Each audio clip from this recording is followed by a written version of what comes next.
સુરત શહેરમાં જાહેર પરિવહન સેવા BRTS બસમાં એક હચમચાવી દે તેવી ઘટના સામે આવી છે। ઉલ્લેખનીય છે કે બસ સ્ટેશન પર ઊભી રહેતા જ મહિલા બસમાં ચડી હતી અને ત્યારબાદ ડ્રાઈવરનો કોલર પકડીને પહેલા તો તમાચા માર્યા અને ત્યારબાદ તેની પાસે રહેલો મોબાઈલ ડ્રાઈવરના માથા પર મારી દીધો, જેથી તેને લોહી પણ નીકળવા લાગ્યું। મળતી વિગત મુજબ સુરત મ્યુનિસિપલ કોર્પોરેશન દ્વારા સંચાલિત BRTS બસ શુક્રવારે વાય જંકશનથી સુરત રેલવે સ્ટેશન તરફ જવા રવાના થઈ હતી।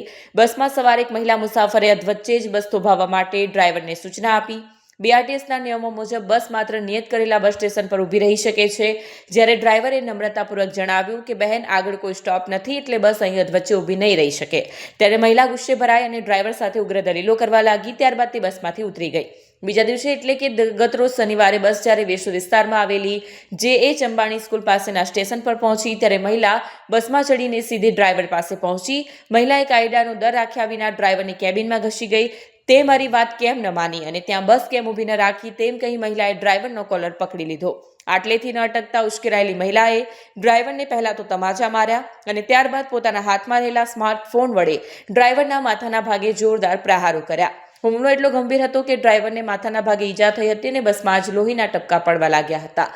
આ સમગ્ર ઘટના બસની અંદર લાગેલા CCTV કેમેરામાં પણ કેદ થઈ ગઈ છે। હુમલાનો ભોગ બનેલા ડ્રાઈવરને તાત્કાલિક પ્રાથમિક સારવાર આપવામાં આવી હતી। ત્યારબાદ ડ્રાઈવરે હિંમત દાખવીને આ મામલે વેસુ પોલીસ ફરિયાદ નોંધાવવાની તજવીજ હાથ ધરી છે। સુરત પોલીસના જણાવ્યા અનુસાર CCTV ફૂટેજના આધારે મહિલાની ઓળખ કરવાની પ્રક્રિયા ચાલુ છે।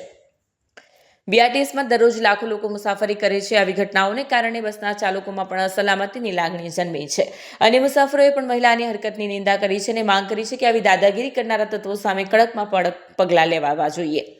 સોમનાથ મરાઠેએ જણાવ્યું હતું કે બસના CCTV કેમેરાની તપાસ અમે કરી છે, જેમાં મારામારી થતી દેખાય છે, પણ ઝઘડાનું ચોક્કસ કારણ સ્પષ્ટ નથી। ડ્રાઈવરનું કહેવું છે કે મહિલા તેને ગમે ત્યાં બસ ઊભી રાખવા દબાણ કરતી હતી, પણ બસ તો નિયત સ્ટોપ પર જ ઊભી રહી શકે। ચાલુ નોકરીએ ડ્રાઈવર સાથે આવું વર્તન કરવું એ ખૂબ જ નિંદનીય છે। એક મહિલા થઈને પુરુષ સાથે આવી મારામારી કરવી યોગ્ય નથી। હું આ ઘટનાની સખત નિંદા કરું છું। તપાસના અંતે જે પણ કસૂરવાર હશે, પછી તે મહિલા હોય કે ડ્રાઈવર, પોલીસ તેમની સામે કડક કાર્યવાહી કરશે તેવી અમે સૂચના આપી છે। नमस्कार, सोमनाथ मराठे, परिवहन समिति अध्यक्ष Surat Maharashtra. Route number 126 green सील डेपोनी जे सिटी बस है, ये सिटी बस GS अंबाणीथी सूरत रेलवे स्टेशन सुधी एनु दररोज एनु रूट पर चालती होय छे। परम दिवसे एक मुस्लिम महिला GS अंबाणी पासेथी जे गाड़ीमां बेसी अने એ અંજુરા તરફ જવા માટે નીકળી ત્યારે એને ડ્રાઈવર સાથે અચાનક બોલાચાલી કરી ઉશ્કેરાઈ જઈને જે ડ્રાઈવરને મારામારી કરે છે, વાત કરે છે પરમ દિવસે તું ગાડી કેમ ન ઊભી રાખી, પરંતુ બીજા દિવસે આવીને ડ્રાઈવરને જે મારે છે, ક્યાંક મને શંકા ઉત્પન્ન થાય છે। ડ્રાઈવર પણ મુસ્લિમ છે અને મહિલા પણ મુસ્લિમ છે, પરંતુ ડ્રાઈવરે આ મહિલા વિરુદ્ધમાં જે ફરિયાદ આપી છે, જ્યારે મહિલા પોલીસ સ્ટેશન આવશે, એનો બી સ્ટેટમેન્ટ થશે, ત્યારે સાચી હકીકત ખબર પડશે। આજે જે વિડીયો વાયરલ થયો છે એની હું પુષ્ટિ કરવા માગું છું।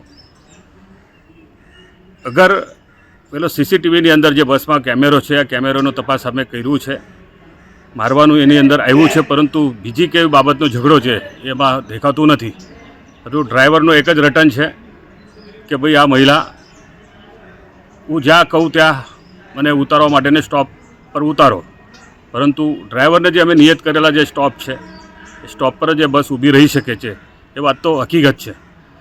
પરંતુ આવી રીતે ડ્રાઈવર પર, ચાલુ નોકરી પર જે મહિલા ઉશ્કેરાઈને એને મારે છે એ ખૂબ જ નિંદનીય છે। એક મહિલા હોવા છતાં એવી રીતે પુરુષ સાથે મારામારી કરવું એ ખૂબ નિંદનીય છે। એટલે હું આ ઘટનાની હું પણ ખરેખર નિંદા કરું છું। એક ડ્રાઈવર સાથે આવું વર્તન કરવું યોગ્ય નથી અને તપાસના અંતે કસૂરદાર મહિલા હોય કે ડ્રાઈવર હોય, એ પોલીસ એની ઉપર કડક કાર્યવાહી કરવા માટેની અમે સૂચના આપી છે।